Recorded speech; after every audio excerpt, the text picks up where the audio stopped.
ఒక ఇండియన్ అండి బ్రిటన్లో చాలా సంవత్సరాల క్రితం ట్రైన్లో వెళ్తున్నారు. ట్రైన్లో వెళ్తుంటే ఆయన గారు ఇక్కడ కూర్చొని ఉన్నారు విండో పక్కన. ఆయనకు ఆపోజిట్లో ఓ ముగ్గురు బ్రిటన్ వాళ్ళు ఆర్ ఇంగ్లీష్ మెన్ కూర్చొని ఉన్నారు. రైట్, వాళ్ళు షూటు బూటు వేసుకొని కూర్చొని ఉన్నారు. ఈయన ఇండియన్ కల్చర్లో డ్రెస్ వేసుకొని తలపాగా అదంతా పెట్టుకొని కూర్చొని ఉన్నారు. రైట్, వాళ్ళు ఈయనని జాతి వివక్ష చేశారు. బ్రౌన్ పర్సన్ చూడు ఎట్ట కూర్చున్నాడు, ఇండియా నుంచి వచ్చాడు, వీడికి అవసరమా, ట్రైన్లో అవసరమా, వీడికి ఇంగ్లీష్ రాదు, అది రాదు, ఇది రాదు, హేళన చేయడం మొదలుపెట్టారు. ఈయన రెస్పాండ్ అవ్వట్లా, రియాక్ట్ అవ్వట్లా, వింటున్నాడు. వీళ్ళు ఇంకా హేళన చేస్తున్నారు. వీళ్ళకి టైంపాస్ అవుతుంది. ఎవరు గడిగా ఈయన అసలు పట్టించుకోవట్లా. ఈ హేళన నడుస్తుంది. ఉన్నట్టుండి సడన్ గా నించొని ట్రైన్ చైన్ లాగేసాడండి.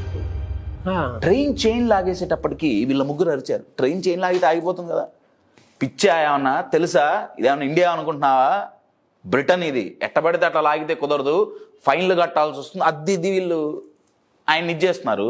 ఇంతలో ఒక ట్రైన్లో ఉండే వాళ్ళందరూ మెయిన్ అఫీషియల్స్ ఎవరైతే ఉన్నారో వాళ్ళందరూ ఉరుక్కుంటూ వచ్చారు. ఎవరు లాగారు ఈయన్ని చూపించారు. ఎందుకు లాగావు ఆయన అన్నారు. కరెక్ట్గా ఇక్కడి నుంచి 250 అడుగుల దూరంలో పట్టాలు జాయింట్ తప్పిపోయినాయి. ట్రైన్ పట్టా ఇలా జాయింట్ విరిగిపోయింది. దాని మీద ట్రైన్ పోతే ట్రైన్ పడిపోతుంది. ఇక్కడ హేళన చేసే వాళ్ళు ముగ్గురు ఏమంటాడు రా, ఏమంటారు, పట్టా ఏంటి, ఇరిగిపోవటం ఏంటి, ఈయన ఇక్కడ కూర్చొని 250 అడుగుల దూరంలో సెన్స్ అంతా బాడీ లాంగ్వేజ్ మీద, మాట మీద అంతే ఉంది. ఈయన సెన్స్ వేరే దాని మీద ఉంది. వాళ్ళ అఫీషియల్స్ పోయి చూశారండి. కరెక్ట్గా ఆయన చెప్పిన చోటే 250 అడుగుల దూరంలో, ఆ డిస్టెన్స్ ఏదైతే చెప్పారో 250-300 అడుగుల దూరంలో కరెక్ట్గా పట్టాలు తప్పి ఉన్నాయి. వాళ్ళు వచ్చి వెనక్కొచ్చి దండం పెట్టారు. ఎవరు నువ్వు? అసలు ఫస్ట్ వాళ్ళు అడిగిన క్వశ్చన్ ఏంటంటే, నీకు ఎట్లా అర్థమైంది, ట్రైన్లో కూర్చున్నావు కదా. ఆయన అన్నారు, ట్రైన్ ఒక స్పీడ్లో పోతున్నప్పుడు వచ్చే సౌండ్ ఏదైతే ఉంటుందో, ఏదో సౌండ్ వస్తుంది కదండి, రైట్, బాగిస్తున్నారు. ఈ బ్యాక్గ్రౌండ్ మ్యూజిక్ అక్కర్లా. వైజాగ్ జర్నీ కదా సార్, విజయవాడ టు వైజాగ్ బాగా ట్రైన్ లో సరే ఏదో అనుకుంటే. అయితే ఆయన అన్నారు, కరెక్ట్ గా అక్కడ పట్టా పాడవటం వల్ల ఇంత దూరం నుంచి ట్రైన్ వెళ్తుంటే పట్టాకి ట్రైన్ వీల్స్ కి మధ్య జరిగే ఘర్షణలో వచ్చే శబ్దంలో చిన్న తేడా నేను గమనించాను. ఆయన చెవు విన్నది, ఫ్రాక్షన్ ఆఫ్ సెకండ్స్ అండి విన్నది. ఆయన దాని ఏదో ఫిజిక్స్ ఏదో థియరీ ఆయన ఏదో చెప్పారు. ఈ థియరీ ప్రకారంగా ఆ సౌండ్ వచ్చింది అంటే ముందు 2 అడుగుల దూరంలో పట్టా మంచిగా ఉండకూడదు, అందుకే నేను చైన్ లాగాను. I'm talking about a legendary engineer, proud to be an Indian because he is an Indian. ఆయన చనిపోయినప్పటికీ ఆయన నేను శ్రీమాన్ అనే పిలుస్తాను. శ్రీమాన్ మోక్షగుండం విశ్వేశ్వరయ్య గారు. నేను ఈ ఎగ్జాంపుల్ చెప్పడానికి కారణం ఏంటంటే, ఇందాక మనం రాయి గురించి మాట్లాడుకున్నప్పుడు రాయిని పలు విధాలుగా మనం ఎలా చూసాం, ఆయన ఇంజనీరింగ్ని చాలా డిఫరెంట్ యాంగిల్లో చూశారండి.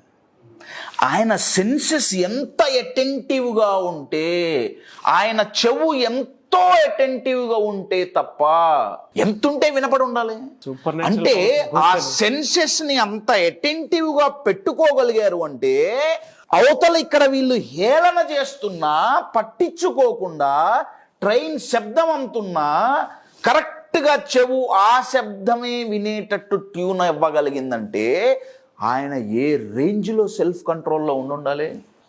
కొన్ని వేల మంది ప్రాణాలు కాపాడారండి ఆ రోజు. You are getting my point. ఎవరైతే సెల్ఫ్ కంట్రోల్లో ఉండగలుగుతారో వాళ్ళ సెన్సెస్ చాలా డిఫరెంట్గా పనిచేస్తాయండి. వన్స్ సెన్సెస్ డిఫరెంట్గా పనిచేసినాయా, అందరూ చూడేది ఆ కన్ను చూడట్లా, అందరూ వినేది ఆ కన్ను వినట్లా, చాలా డిఫరెంట్గా వింటున్నాయి, చాలా డిఫరెంట్గా చూస్తున్నాయి. అలా చూడటం వల్ల ప్రతి ప్రాబ్లంకి వాళ్ళు సొల్యూషన్ క్రియేట్ చేయగలరు. ప్రతి ఛాలెంజ్కి, ప్రతి క్వశ్చన్కి వాళ్ళు ఆన్సర్ చెయ్యగలరు. ఎందుకంటే సెన్సెస్ చాలా డిఫరెంట్గా పనిచేస్తాయి. You take any creation Baba, any creation, ఇక్కడ విశ్వేశ్వరయ్య గారు, you take any creation, Apple పడింది గ్రావిటీ వచ్చింది, మిగతా వాళ్ళకి ఎందుకు రాలా, న్యూటన్కి ఎందుకు వచ్చింది? ఆయన ఒక పవర్ఫుల్ క్వశ్చన్ అడిగారు. ఎందుకంటే ఆయన సెన్సెస్ ఓన్లీ యాపిల్ని జోళ్ళ కనపడని గ్రావిటీని చూసినాయి. అంతే కదా. You are getting my point. My dear friend, self కంట్రోల్లో ఉంటే క్రియేటివిటీ ఈజ్ ఆటోమేటిక్. క్రియేటివిటీ కోసం సెపరేట్ ట్రైనింగ్ అక్కర్లా. Anything we can create. Oh yes, anything. కానీ సెల్ఫ్ కంట్రోల్లో లేకపోతే కూడా we can create anything which is negative. Yes, నేను అదే అంటున్నా. ఇందాక మీరు ఈ రాయిని చూసినప్పుడు, ఈ రాయి మీ జీవితం అనుకోండి, మీరు ఎలా చూస్తున్నారు మీ జీవితాన్ని? ఉపయోగపడే దానిలాగా చూస్తున్నారా, ఉపయోగపడని దానిలాగా చూస్తున్నారా? మీరు పగలగొట్టాల్సిన దానిలాగా చూస్తున్నారా, మిమ్మల్ని పగలగొట్టే దానిలాగా చూస్తున్నారా? మీరు జీవితాన్ని ఎలా చూస్తున్నారు? మీ జాబ్ను మీరు ఎలా చూస్తున్నారు? థాట్ కంట్రోల్లో అబ్సల్యూట్లీ. అవునండి. అంటే మీరు ఇందాక ఒక నెగిటివ్ అన్నారు కదా, కొంతమందికి థాట్ కంట్రోలింగ్ లేక నెగిటివ్ మీద ఎక్కువ ఎదుగుతూ ఉంటుంది. ఇప్పుడు ఫర్ ఎగ్జాంపుల్ ఇది ఈ రాయి ఉందనుకోండి, మామూలుగా మీరు ఇందాక చెప్పినట్లు నాకు ఒకలా కనిపించింది, రాయితో తలకాయ బదులు కొట్టుకుంటాం. మీరు ఇంకొక వెర్షన్ చెప్పారు, ఇది బాధ, దీన్ని నేను పగలగొట్టాలి, ఆ మూడ్లో చెప్పారు. థాట్ మనం చూసే పర్సెప్షన్ బట్టి, మనం ఉండే బిహేవియర్ని బట్టి, మన ఆలోచనని బట్టి పరిగెడుతూ ఉంటుంది. అవునండి. అది కనుక కంట్రోల్లో ఉందనుకోండి, మన సెన్సెస్ కూడా సూపర్ న్యాచురల్ పవర్స్ లాగా. వెరీ వెల్ సెడ్ అండి. ఎస్, సూపర్ న్యాచురల్ పవర్ అంటే ఏదో శక్తి మ్యాన్, బ్యాట్మ్యాన్, స్పైడర్ మ్యాన్ అనే కాదండి. సూపర్ న్యాచురల్ పవర్ అంటే ఏదో మీరు ఏదో గాల్లో నడుస్తారని కాదు. ఇక్కడ సూపర్ న్యాచురల్ పవర్ అంటే అర్థం ఏంటంటే, నాగరాజు గారు అన్న దాంట్లో కొన్ని వేల మంది ఒక సిచ్యువేషన్లో బాధపడుతుంటే ఎవరికైతే సెల్ఫ్ కంట్రోల్ ఉంటుందో, సూపర్ న్యాచురల్ పవర్ అంటే అర్థం ఏంటంటే ఆ వ్యక్తి బాధపడడు, అధిగమిస్తాడు. అంతే, అది అర్థం. విజన్, పాజిటివ్ విజన్ చాలా పర్ఫెక్ట్గా ఉంటుంది. చాలా పర్ఫెక్ట్గా ఉంటుంది. చూసే విధానం చాలా డిఫరెంట్గా ఉంటుంది. సెల్ఫ్ కంట్రోల్, అందుకేనండి సెల్ఫ్ కంట్రోల్ అనేది చాలా చాలా powerful thing. But very good knowledge అండి. Thank you so much Kashyap గారు. Thank you. Wish you all the best. Thank you.